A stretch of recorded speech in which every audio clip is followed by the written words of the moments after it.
This call is now being recorded. Okay, no. A prisoner at the Michigan Department of Corrections, Gus Harrison, South Facility.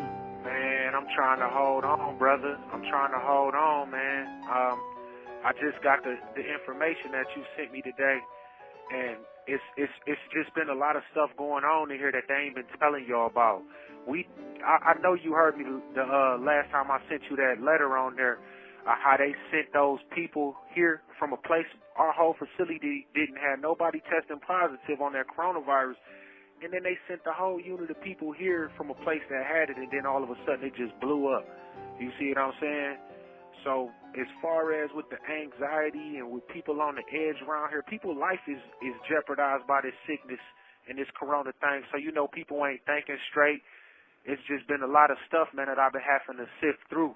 You know what I'm saying, in this journey, in this fight, trying to get back home to my family. So, you know, it's just, man, it's hard. You know what I'm saying? They going in and out of these units because we got one of the only units that ain't been quarantined. You know, we've been having brothers praying and stuff. We've been having a prayer circle at nighttime.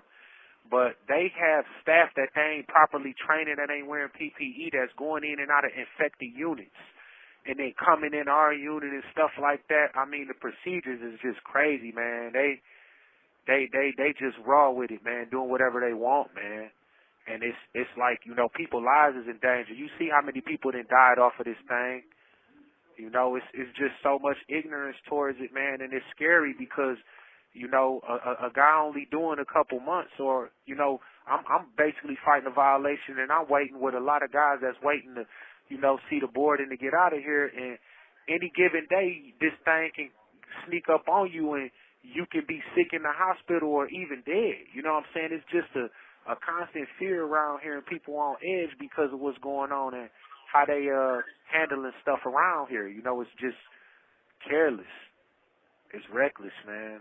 So I'm praying. I'm staying in prayer, like you said, and I'm hoping y'all keep me in prayer, because it's scary, man. You know, this is a life and death situation, man, and we stuck in a situation in a place to where we can't move or leave or do nothing about it. You know what I'm saying?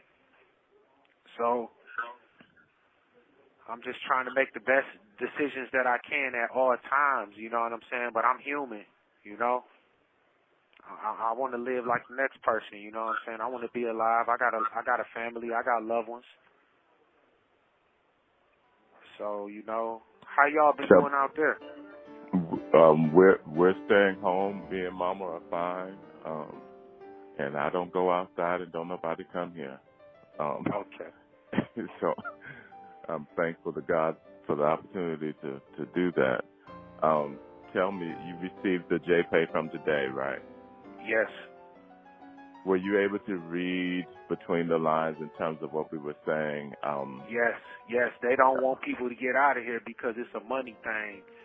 And they could be doing a better job like every other state that's moving people around.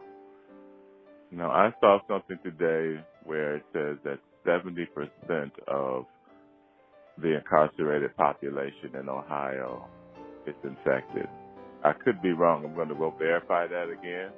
But it was in Time Magazine, or a Time Magazine article. And I said, let me save that so I can look at that. But I guess maybe whatever the case, if it's 5% or 55 or 75, whatever it is, I believe that there is some think tank, somebody in an office room, boardroom, somewhere, somebody done got a contract to run the numbers on it and say, okay, what are the probabilities? What are the statistics? What does it look like the trends may be? Well, according, you know, because they done it when they started talking about flattening the curve, and they was like, oh, 100 million off, this many will die. Well, they've done that for the prison population, too. This many will probably die. Yeah. And based on our profit margin, we can afford for this many to die. Wow. That's my thought on it. I could be wrong, but I don't think I am. Yeah, it sounds logical, though. It sounds like you own to something logical, because you're right. If more had a probability of dying, then it would be alive to release on a home incarceration program or something, like they was talking. that would be more of a threat of them losing more money, so they would do it that way. Anything that'll support the margins.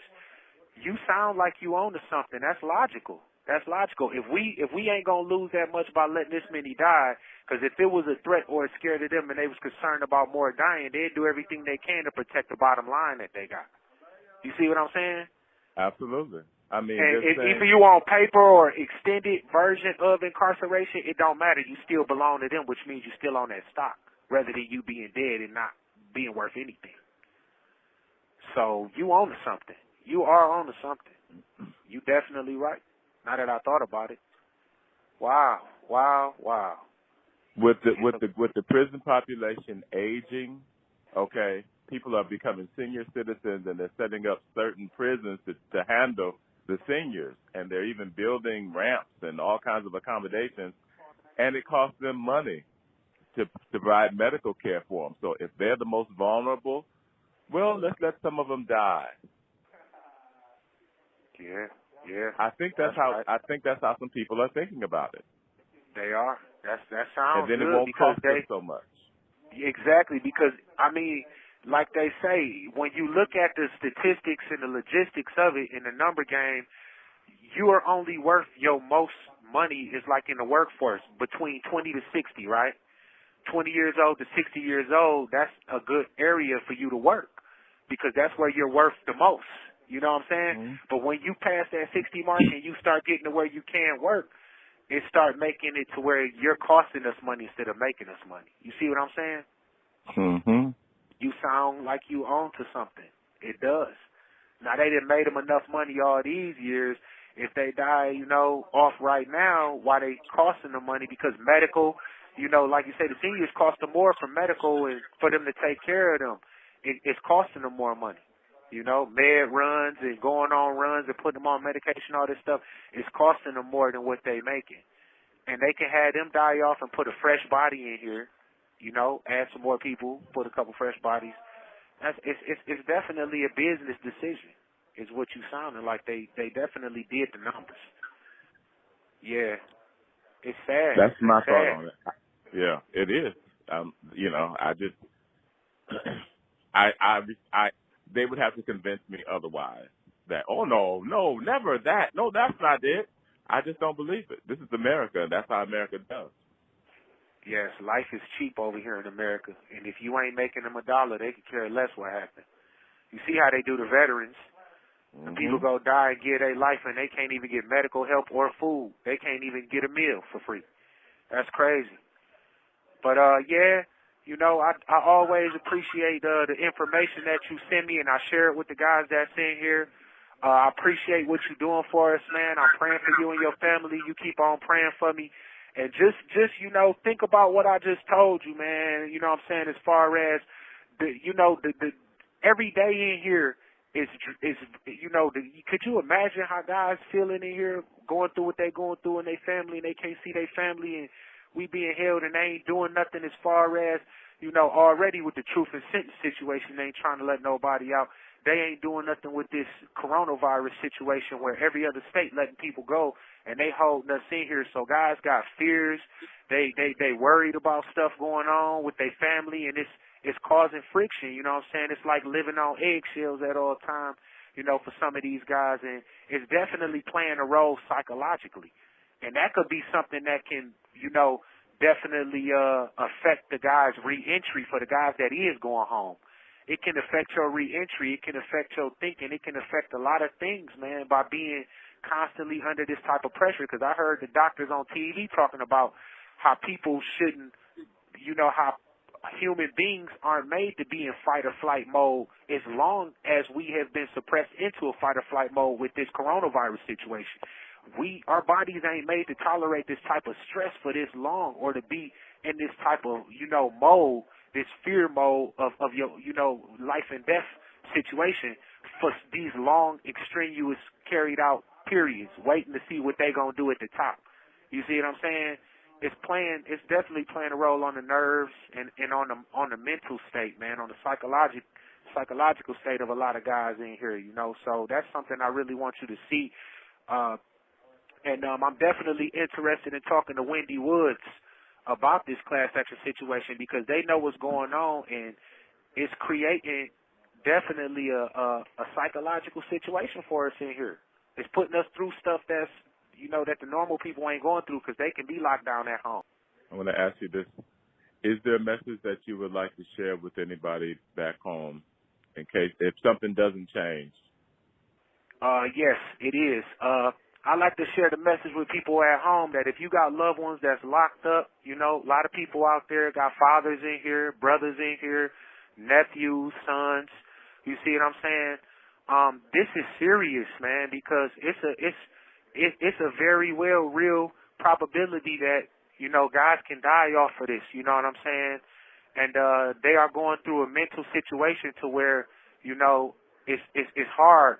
The pressure in here of being in this life and death situation all the time and nobody doing nothing about it, nobody listening. The fear is real, and it shouldn't take, it shouldn't have to take for a person to die or for many people to die before somebody do what they can do to alert the people that need to be alerted in order to have something done about this, man, because we love y'all out there. We have family too. You see what I'm saying? And at the end of the day, like I say, man, I got an organization. Trap Lives Matter. We trapped in everything and we at the bottom, but we matter too. Trap Lives Matter, man. TML. Signing off. Yours truly. Please pray for us. Alexander Kneffer. You know what I'm saying? That's my Facebook. Please pray for us, and I love y'all. May God bless, man, and hopefully I'll be out on the other side to see y'all, man. Y'all stay strong and stay safe. Practice y'all social distancing, man. I love y'all. Thanks, Brother Darnell. You're welcome. Spell your Facebook, social media stuff. My social media is Alexander Kneffer, Keneffer. I do music, I rap and stuff, but I changed my life, so I had a documentary, Trap Lives Matter. Even though we trapped and we at the... You have 1 minute remaining. Even though we trapped and we at the bottom, we matter too, man. Trap Lives Matter, from the projects, trailer parks, and wherever else, man. We people.